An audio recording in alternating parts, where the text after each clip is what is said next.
Hello friends. आज के video में हम बात करने वाले हैं इंडिविजुअलाइजेशन के बारे में। Individualization according to doctor Kant के अकॉर्डिंग इंडिविजुअलाइजेशन क्या है? तो सबसे पहले हम इसकी डेफिनेशन जान लेते हैं। Individualisation it is a process of differentiating one individual from another and prescribing a specific remedy which is suitable for that individual. इसका क्या मतलब हुआ कि इंडिविजुअलाइजेशन क्या है कि एक इंडिविजुअल को दूसरे इंडिविजुअल से डिफरेंशिएट करना है और हर एक इंडिविजुअल के अकॉर्डिंग उसके लिए रेमेडी सेलेक्ट करना है।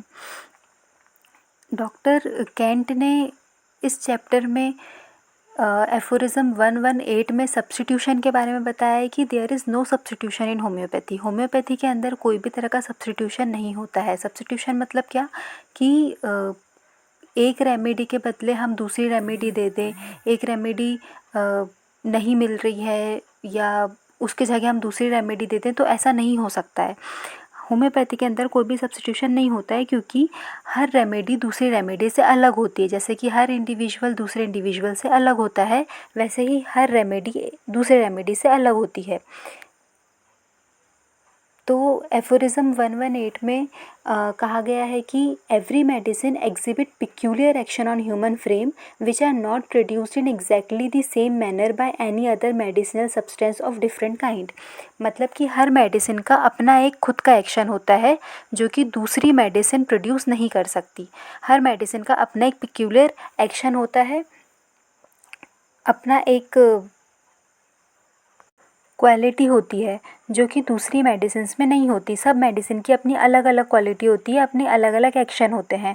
तो हर रेमेडी दूसरी रेमेडी से अलग होती है, यही बताया गया है एफोरिज्म 118 में। तो डॉक्टर कैंट ने यहाँ पे एक एग्जाम्पल देते हुए समझाया है सिकल कॉर और आर्सेनिक एल्बम का, कि सिकल कॉर और आर्सेनिक एल्बम दोनों ही चिली रेमेडी हैं, लेकिन सिकल कॉर को कोई भी कवरिंग नहीं चाहिए होती है। इतनी चिली होने के बाद भी secale cor does not want any covering, लेकिन arsenic album wants warm covering, wants warm thing. तो इससे दोनों रेमेडी डिफरेंशिएट हो जाती हैं। अगर कोई भी ऐसा केस है, जैसे डॉक्टर कैंट ने यहाँ पे पेरिटोनाइटिस का केस समझाया है कि पेरिटोनाइटिस का केस है जिसमें हमको सिम्टम्स मिल रहे हैं लाइक एब्डोमेन डिस्टेंडेड या रेस्टलेसनेस या हिमेटेमेसिस या फिर melaena, burning, unquenchable thirst, lightning like pulse, ये सारे हमको सिम्टम मिल रहे हैं पेरिटोनाइटिस के केस में। ये सारे सिम्टम आर्सेनिक में भी हैं, सिकल कॉर में भी हैं। तो दोनों रेमेडी हमारे सामने आ रही है, लेकिन अब हम इस दोनों रेमेडी को डिफ्रेंशिएट कैसे करें, इंडिविजुअलाइज कैसे करें? तो इसके थर्मल रिलेशन से हम इसको इंडिविजुअलाइज कर सकते हैं कि दोनों रेमेडी चिली हैं, लेकिन एक को कवरिंग चाहिए ही नहीं है और एक को कवरिंग चाहिए है। तो अगर हमारे पेशेंट को बिल्कुल कवरिंग नहीं चाहिए है तो हम वहाँ पे सिकल कॉर प्रिस्क्राइब कर सकते हैं, और अगर उसको कवरिंग चाहिए है ये सारे सिम्टम्स के साथ तो हम वहाँ पे आर्सेनिक प्रिस्क्राइब कर सकते हैं। इस तरह से हम केस को प्लस मेडिसिन को इंडिविजुअलाइज करते हैं। ये डॉक्टर कैंट ने यहाँ समझाया है। फिर आगे के कंसेप्ट में डॉक्टर कैंट ने जनरल सिम्टम्स को ज़्यादा इम्पोर्टेंस दी है as compare to particular symptoms. For doctor Kent general always rules particular. उनका कहना है कि जनरल सिम्टम हमेशा पर्टिकुलर को रूल करते हैं, पर्टिकुलर के ऊपर होते हैं। अगर आपको किसी केस में जनरल्स मिल रहे हैं तो केस को इंडिविजुअलाइज करना बहुत आसान हो जाता है, और अगर आपको वहाँ पे जनरल्स नहीं मिल रहे हैं तो केस को इंडिविजुअलाइज करना उतना ही मुश्किल हो जाता है, या आप केस को इंडिविजुअलाइज नहीं कर सकते। तो डॉक्टर कैंट का ये कहना है कि अगर आप ऐसे किसी केस में फंस गए हैं जहाँ पे पर्टिकुलर्स मिलने के बाद भी वो केस इंडिविजुअलाइज नहीं हो रहा है, डिफरेंशिएट नहीं हो रहा है, तो एक जनरल उस केस को इंडिविजुअलाइज कर सकता है, और अगर वो जनरल उसके कॉन्स्टिट्यूशन से मैच करता है तो आपका केस इंडिविजुअलाइज हो जाएगा, रेमेडी निकल के आ जाएगी। ये कंसेप्ट है डॉक्टर कैंट का जनरल सिम्टम के लिए, because general symptom represent patient as a whole, इसलिए डॉक्टर कैंट ने जनरल सिम्टम्स को ज़्यादा इम्पोर्टेंस दी है। उनका ये कहना है कि without general no man can individualise. उसके बाद डॉक्टर कैंट ने ये कहा है कि अगर, जैसे कि मैंने बताया कि दो रेमेडी हैं और उसके सिम्टम्स 2 रेमेडी हैं और उसमें एक सिम्टम सेम मिल रहा है जो कि हमको पेशेंट में भी मिला है। तो हम इंडिविजुअलाइज़ नहीं कर पा रहे केस, तो इंडिविजुअलाइज़ कैसे होगा? तो वहाँ पे हमको जनरल्स फाइंड आउट करने की कोशिश करनी चाहिए कि अगर हमको जनरल सिम्टम मिल जाए तो हम केस को इंडिविजुअलाइज़ कर सकते हैं। जनरल सिम्टम मिलने के बाद अगर वो जनरल हमारे पेशेंट के कॉन्स्टिट्यूशन से मैच कर रहा है तो हमारी रेमेडी वहाँ पे निकल के आ जाएगी।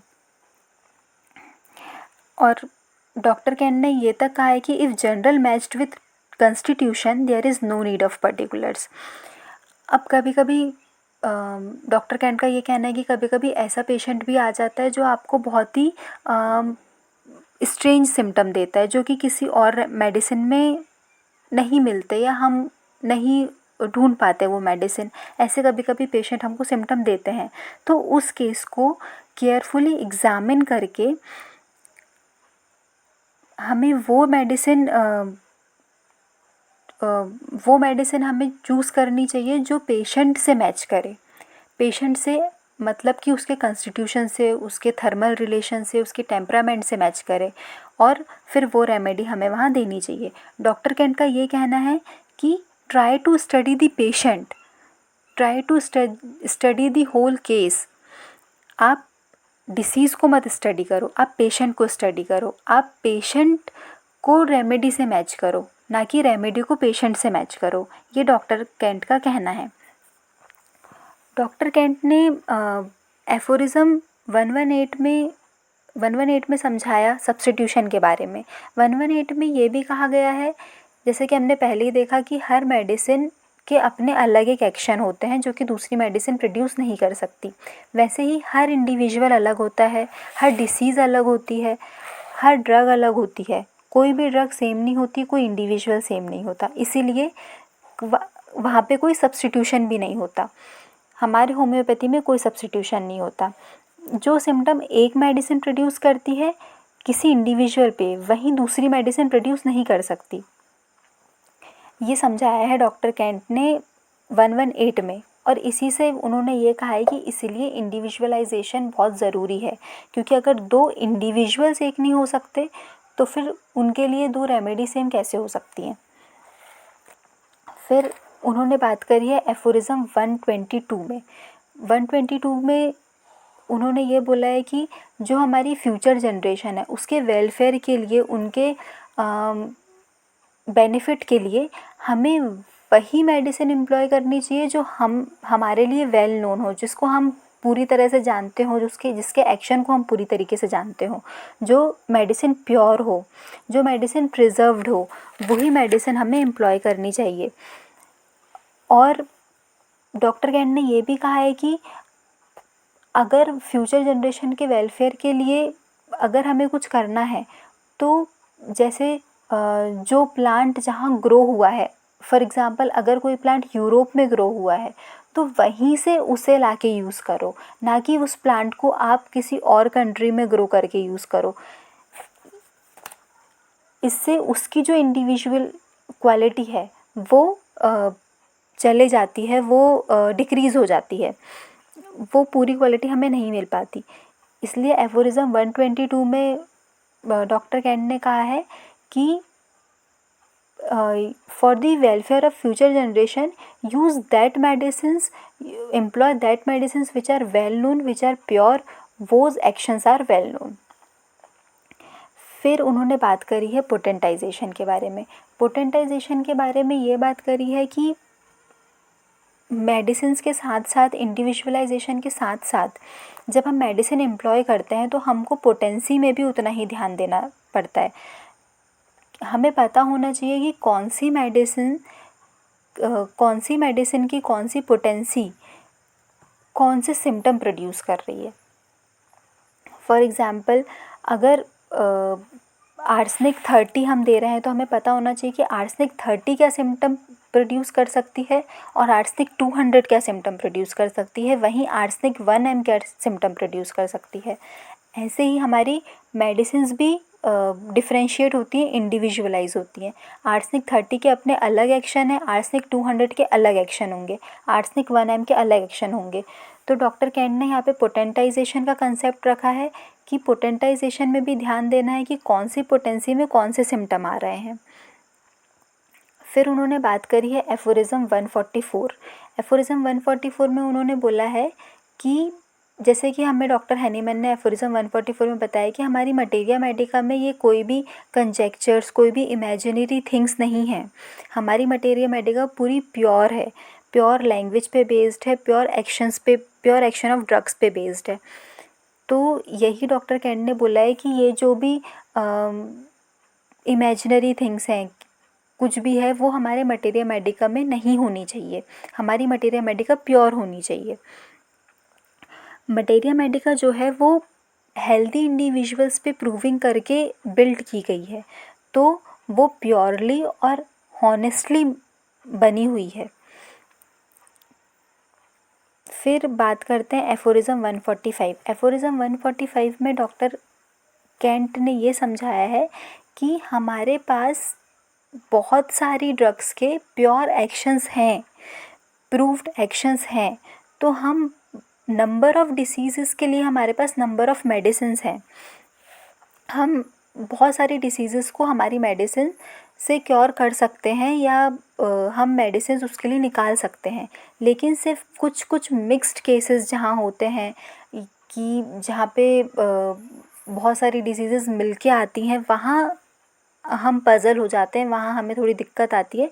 नहीं तो हमारे पास वास्ट नंबर ऑफ़ मेडिसिन्स हैं, वास्ट नंबर ऑफ़ मेडिसिन्स के हमें एक्शंस पता हैं, तो हम वास्ट नंबर ऑफ़ डिसीज़ेस भी क्योर कर सकते हैं। ये पूरा कंसेप्ट है डॉक्टर कैंट का, जिसमें उन्होंने सबसे पहले तो सब्स्टिट्यूशन के बारे में बात करी है।